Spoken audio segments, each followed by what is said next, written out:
Boys and girls, now we're going to read a story about a little spider named Sammy. He lives in the Shapiro's house with his mother. He's a very curious little spider and watches the Shapiro family get ready for Rosh Hashanah. Let's visit the Shapiro family and find out what Sammy sees in Sammy Spider's First Rosh Hashanah, written by Sylvia Rouse and illustrated by Catherine Janice Kahn. Sammy's spider dangled from a silky strand of webbing near the big picture window in the Shapiro's living room. "Look, Mother," he said, pointing with one leg. "Here comes the mail carrier with more cards for Shapiro. Why has she been delivering so many cards this week?" Mrs. Spider looked lovingly at Sammy. Soon the Shapiros will be celebrating Rosh Hashanah. Those cards are from family and friends who are wishing them a Shana Tova, a happy new year, says Mrs. Spider. "Will we get cards too?" Sammy asked hopefully.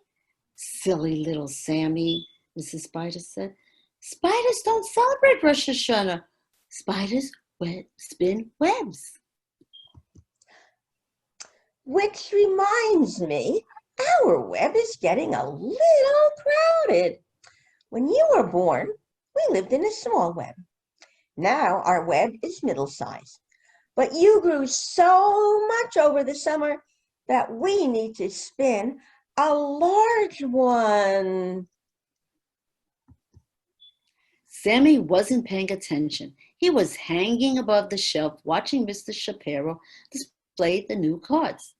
They were all different sizes. Some were large, some were middle-sized, and some were small. "Aren't they beautiful, Mother?" Sammy sighed. "Oh, aren't they beautiful?" Oh, that's so exciting, and he can make such beautiful cards now. I love the colors. But before Mrs. Spider could answer, Sammy scurried across the ceiling to the Shapiro's kitchen. Mrs. Shapiro and Josh were kneading dough and shaping it into circles. "What are they doing now?" he called to his mother. "They're making round challahs for Rosh Hashanah," she answered. "Mrs. Shapiro is making a large challah for the family, a middle-sized challah for the neighbors, and Josh is making a small challah for himself." And do you know why they are making round challahs, boys and girls? That's not the shape we eat usually on Friday night. It's because the challah is shaped like the world, and the world is round. "Can we make a challah too?" Sammy asked. "Silly little Sammy," laughed his mother. "Spiders don't need dough. Spiders spin webs."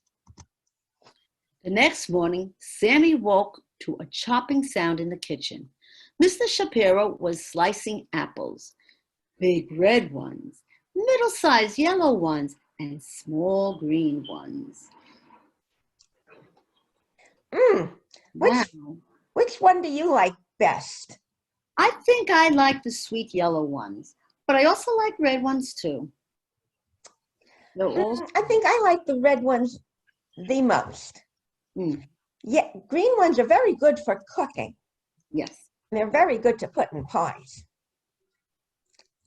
Very pretty apples. Lots of different colors. It makes it very decorative.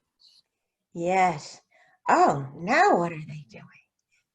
Mrs. Spider came over to Sammy. "Rosh Hashanah begins tonight. At dinner, the Shapiros will dip apples into honey for a sweet new year. Can we dip apples too?" "Silly little Sammy," said Mrs. Spider. "Spiders don't dip apples. Spiders spin webs." Honey is really sweet.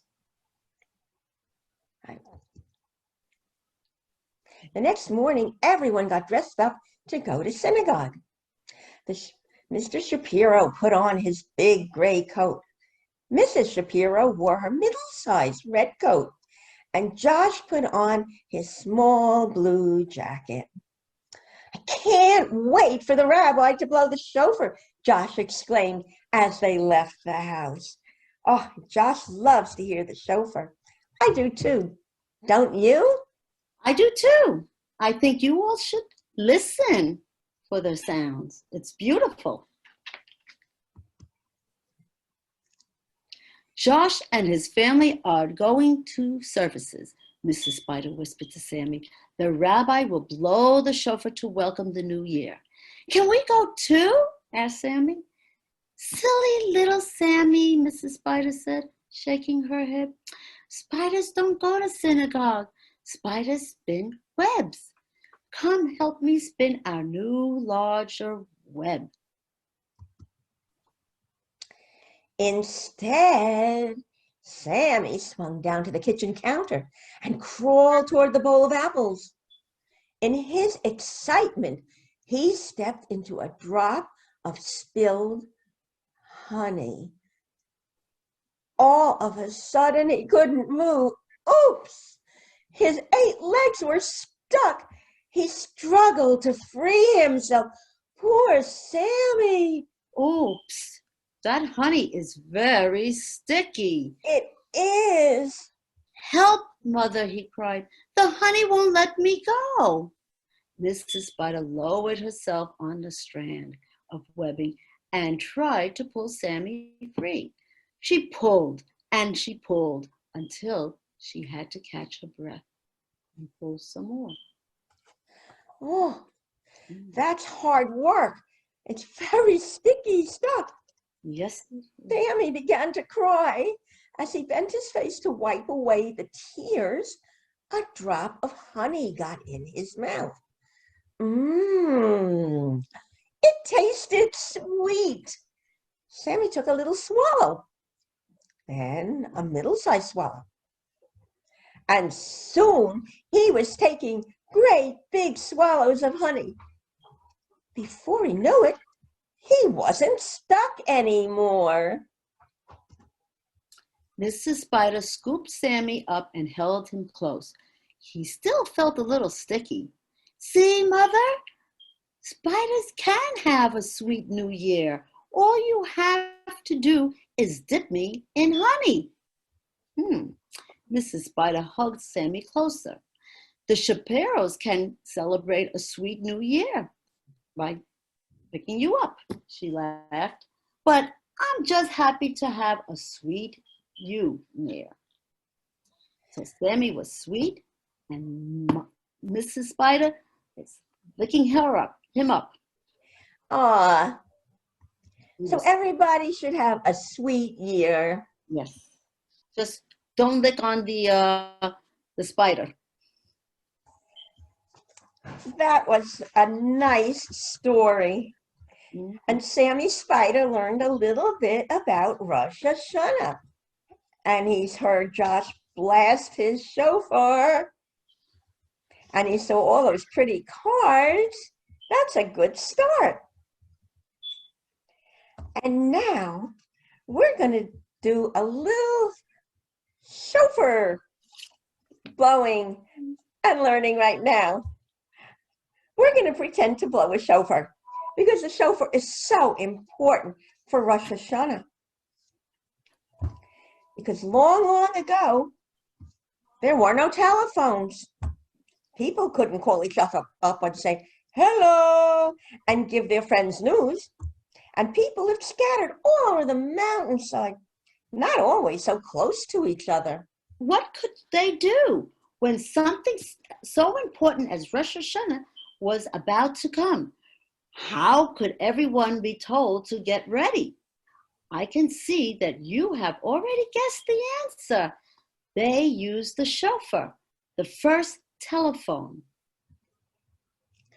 The sound of the shofar tells us to get ready.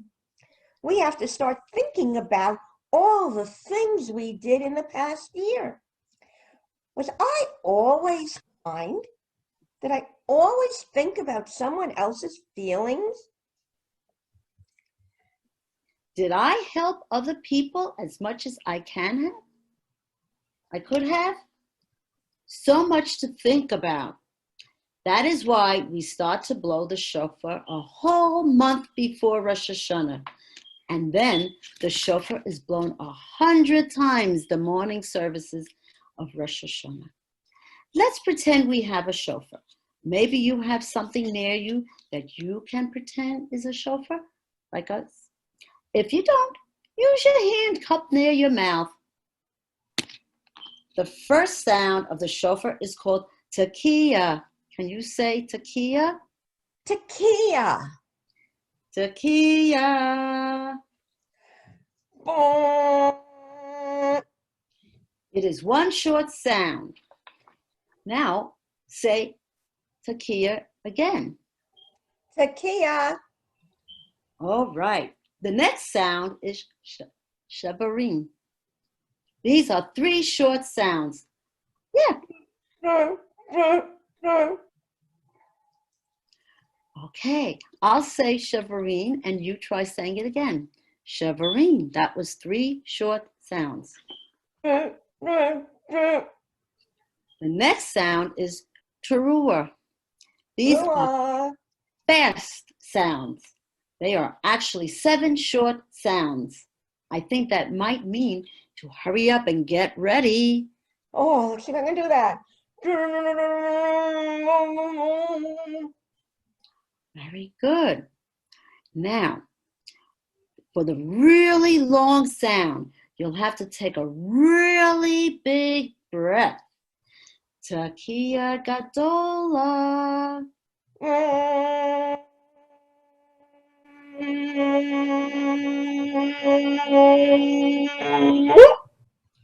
Wow, fantastic.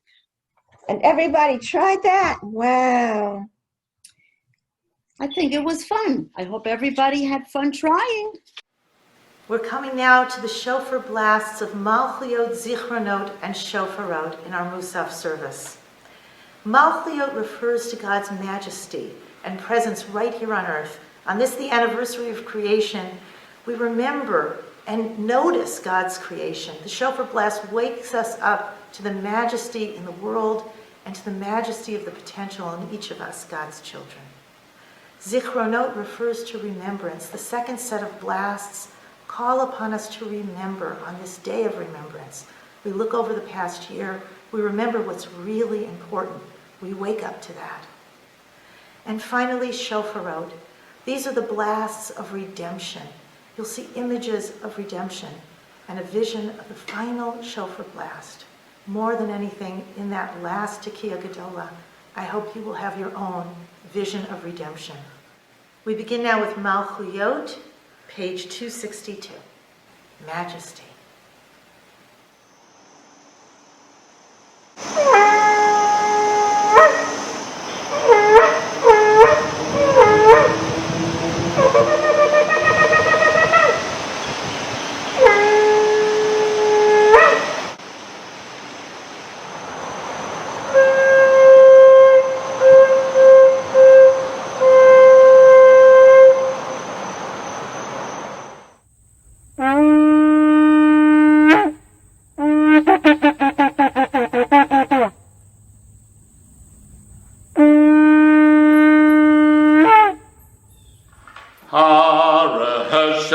שפתנו יערב לפניך אל רם ונישא ומבינו מאזין מביט ומקשיב לכל תקיעתנו ותקבל ברחמים וברצון סדר מלכויותינו.